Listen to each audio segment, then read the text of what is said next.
Junior NTR గారికి మంచి craze ఉందని చెప్పొచ్చు. అలాంటి దానికి నటన వలన కానివ్వండి, లేకపోతే డాన్స్ వలన ఇక్కడే కాదు గ్లోబల్ స్థాయిలో కూడా మంచి ఐడెంటిటీని అయితే గెలుచుకున్నారు.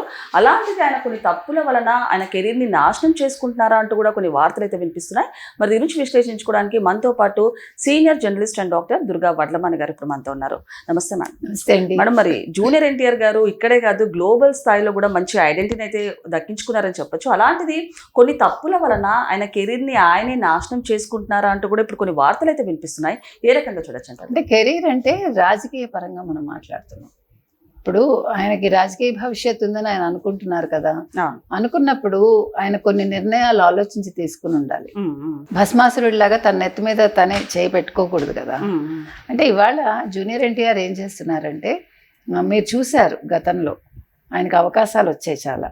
ఏ రకంగా ఆ గతంలో వైసీపీ హయాంలో అసెంబ్లీలో చంద్రబాబు నాయుడు గారు ఎదురుగుండా ఎవరైతే మాట్లాడారో భువనేశ్వర్ గారిని క్యారెక్టర్ అసాసినేషన్ చేశారో, ఆ తర్వాత జరిగిన పరిణామాలన్నీ మనకు తెలుసు. అప్పుడు జూనియర్ ఎన్టీఆర్ నోరు విప్పలేదు. నేను ఇది నందమూరి బ్లడ్ నాది, నేను నందమూరి కుటుంబానికి చెందిన వాడిని, అవన్నీ చెప్పినప్పుడు ఆయన అంశ నాలో ఉంది అన్నప్పుడు హరికృష్ణ కొడుకుగా మీరు ఆ రోజు మీరు భువనేశ్వర్ గారికి మద్దతు తెలపాలి. చంద్రబాబు నాయుడు గారికి మీరు పక్కన నిలబడాలి. అవేమీ చేయలేదు, మీరు కామ్గా ఉండిపోయారు. ఆ తర్వాత కూడా ఎన్టీఆర్ హెల్త్ యూనివర్సిటీ పేరు మార్చినప్పుడు లక్ష్మీపార్వతి సమర్థించినట్టే మీరు కూడా సమర్థించినట్టయింది. దాని మీద కూడా మీరు పెద్ద విప్పల. మీరు ఆ రోజు నోరు విప్పాలి, గళం విప్పి దాన్ని మీరు ఎదిరించాలి. ఎందుకంటే మీ తాత బ్లడ్ అన్నారు మీది అన్నప్పుడు మీ తాత పేరు మారిస్తే మీరు ఎలా ఊరుకుంటారు?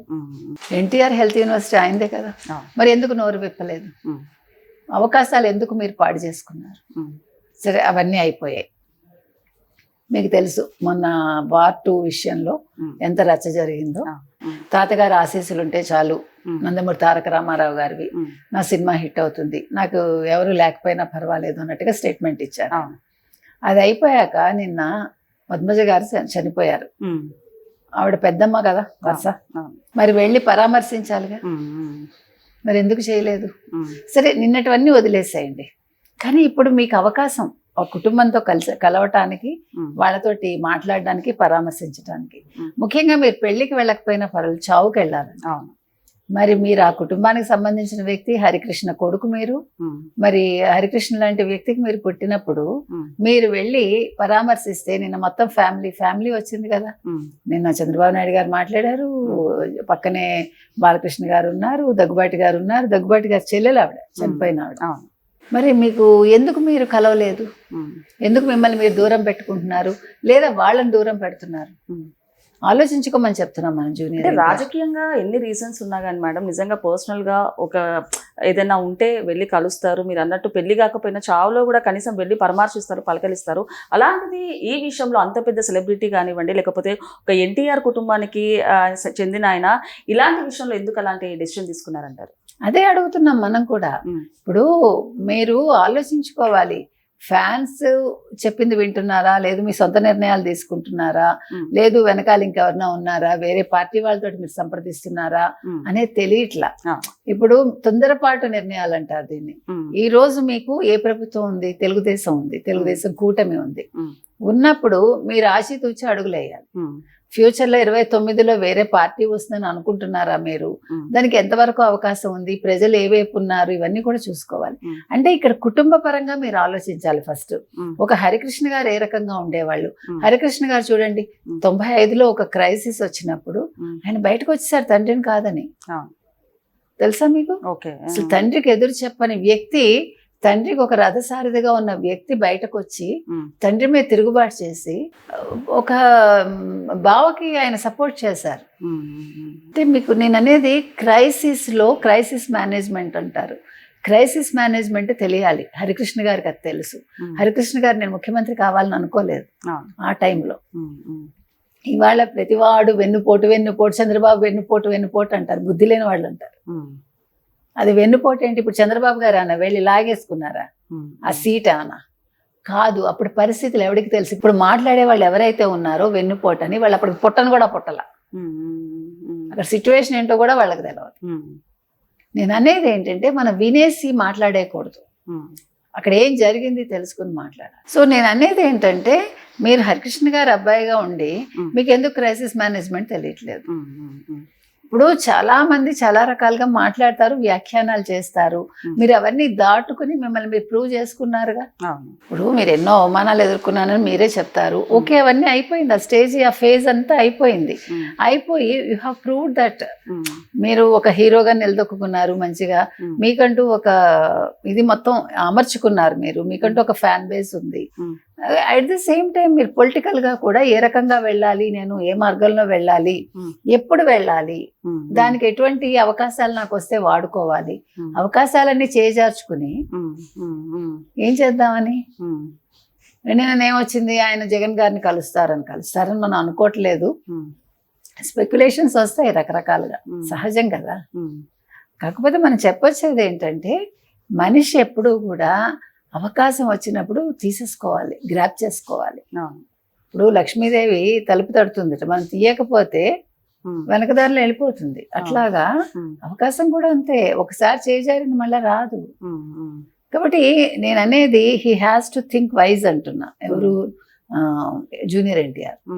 మరి మనకు అర్థం కావట్లేదు ఆయనకి, మరి చెప్పేవాళ్ళు లేరా, లేకపోతే ఆయన వినరా, లేకపోతే ఆలోచించట్లేదా, లేకపోతే ఆయన ఆలోచన విధానం వేరేగా ఉందా, మనకు తెలియదండి.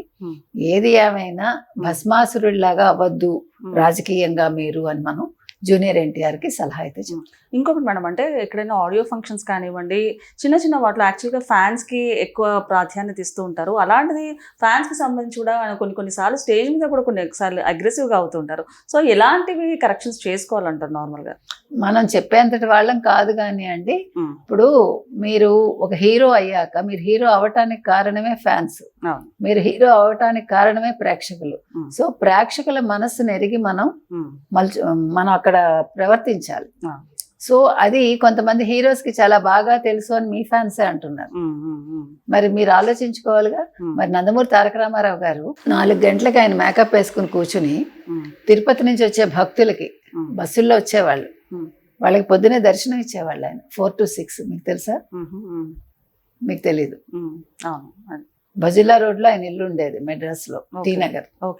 అక్కడ ఆయన వాళ్ళకి దర్శనం ఇచ్చేవాళ్ళు. ఆయన 2:30కి లేచి స్నానం చేసి పూజ చేసుకుని ఒక కోడి తిని ఆయన క్రమశిక్షణ అది.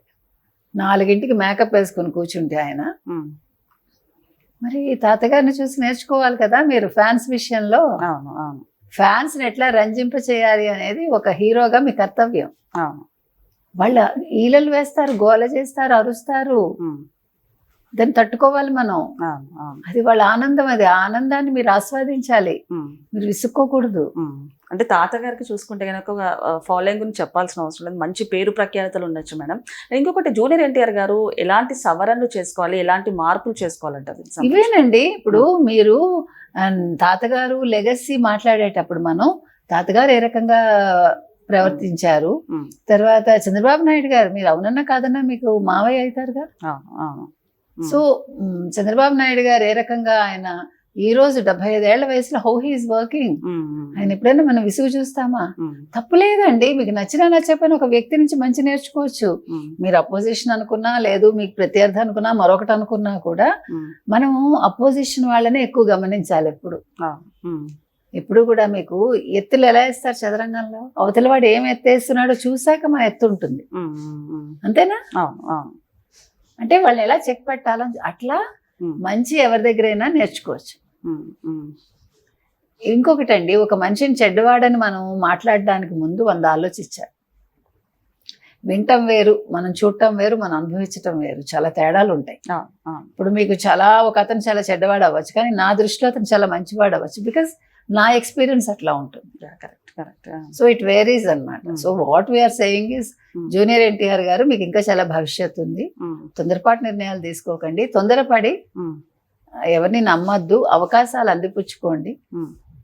రాజకీయంగా కూడా ఎదగాలనుకుంటే 1కి 2 సార్లు ఆలోచించుకోండి. Okay madam, thank you.